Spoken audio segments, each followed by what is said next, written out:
Welcome to ભાર્ગવીસ kitchen. આજે આપણે બનાવીશું બેકરી જેવી નાનખટાઈ. નાનખટાઈ બનાવવી ખૂબ જ સરળ છે અને આપણે ઘરમાં રહેલી સામગ્રીમાંથી જ એકદમ બજાર જેવી નાનખટાઈ બનાવીશું, જે ખાવામાં એકદમ પોચી અને ઉપરથી એકદમ ક્રિસ્પી લાગશે. તો ચાલો શરૂ કરીએ નાનખટાઈ બનાવવાનું. તો ફ્રેન્ડ્સ, નાનખટાઈ બનાવવા માટે સૌથી પહેલાં તો આપણે અડધો કપ એટલે કે વજનમાં 100 ગ્રામ જેટલું ઘી લઈશું અને એટલા જ માપ પ્રમાણે આપણે દળેલી ખાંડ લઈશું. જો તમારી જોડે બુરું ખાંડ હોય તો એ પણ લઈ શકો છો. તો અડધો કપ બુરું ખાંડ લઈશું અને સારી રીતે મિક્સ કરી લેવાનું છે. અહીંયા મિક્સ એટલું કરવાનું છે કે જ્યાં સુધી બેટર એકદમ માખણ જેવું ના થઈ જાય, તો એકદમ સરસ વ્હાઈટ અને ફ્લફી બને ત્યાં સુધી આપણે એને મિક્સ કરી લઈશું. તો જુઓ, તમને ચમચીથી ચેક કરીને બતાવો. તો આ રીતની કન્સિસ્ટન્સી હોવી જોઈએ.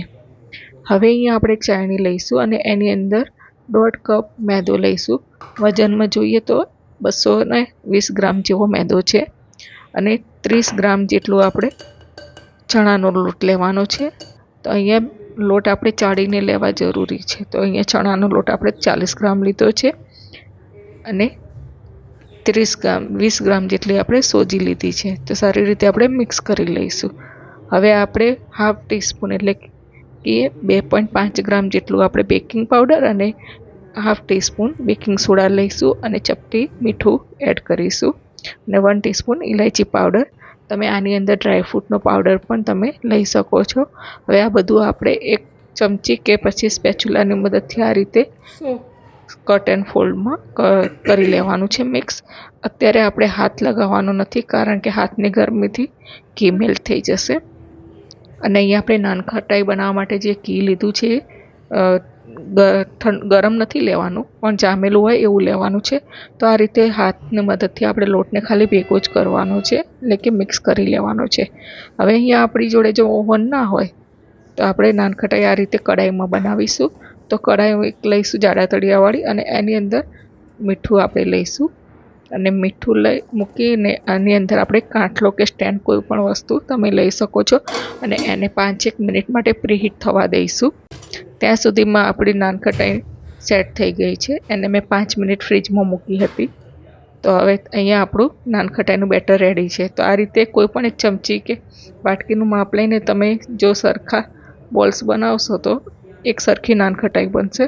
તો આ રીતે આપણે એક ચમચી ભરીને લીધું છે અને આની હાથની મદદથી એકદમ સરસ બોલ જેવો શેપ આલીને થોડું પ્રેસ કરશું એટલે થોડો ચપટો શેપ આપીશું. તો આ રીતે આપણે નાનખટાઈ બનાવી લઈશું. હવે અહીંયા આપણે એલ્યુમિનિયમની ટ્રે લીધી છે. જો તમારી જોડે સ્ટીલની હોય તો એની ઉપર તમે એલ્યુમિનિયમ ફોઇલ પણ કરીને લઈ શકો છો અથવા તો બટર પેપર પણ મૂકી શકો છો. તો આ રીતે આપણે બધી જ નાનખટાઈ બનાવી લઈશું અને ઉપરથી આ રીતે ડ્રાયફ્રૂટ્સ મૂકશું કે જેથી દેખાવામાં સરસ લાગશે. તો બીજી મેં નાનખટાઈ ઓવન માટે તૈયાર કરી છે. હવે અહીંયા આપણું મીઠું વાળું જે છે એ ગરમ થઈ ગયું છે. તો હવે એને આપણે થાળી અંદર મૂકીને લગભગ 15-1 મિનિટ માટે આપણે સ્લો ગેસ ઉપર જ થવા દઈશું. તો હવે અહીંયા તમે જોઈ શકો છો કે 15 મિનિટ થઈ ગઈ છે. તો અહીંયા આપણી નાનખટાઈ એકદમ સરસ કલર પણ આવી ગયો છે અને સરસ થઈ પણ ગઈ છે. તો એને આપણે બહાર કાઢી લઈશું. અહીંયા તરત આપણે નાનખટાઈને ટચ નથી કરવાની, કારણ કે એકદમ સોફ્ટ હોય તો તૂટી જશે. એને ઠંડી થાય પછી જ આપણે સર્વ કરવાની છે. તો બીજી નાનખટાઈ મેં ઓવનમાં 180 ડિગ્રી ઉપર 15 મિનિટ માટે મૂકી હતી. તો એ પણ સરસ એકદમ તમે જોઈ શકો છો કે ઉપરથી એકદમ ક્રેક આવી છે. તો આપણી નાનખટાઈ એકદમ પરફેક્ટ બનેલી છે. તો જુઓ, હું તમને તોડીને પણ બતાવું. તો જુઓ, એકદમ સરસ સોફ્ટ બજાર જેવી જ ક્રિસ્પી એવી નાનખટાઈ બનીને તૈયાર થઈ છે. તો શું ફ્રેન્ડ્સ, તમે તમારા ઘરે દિવાળીની કઈ મીઠાઈ બનાવી છે એ જરૂરથી મને કોમેન્ટમાં કહેજો અને મળીશું એક નવા વિડીયો સાથે. બાય.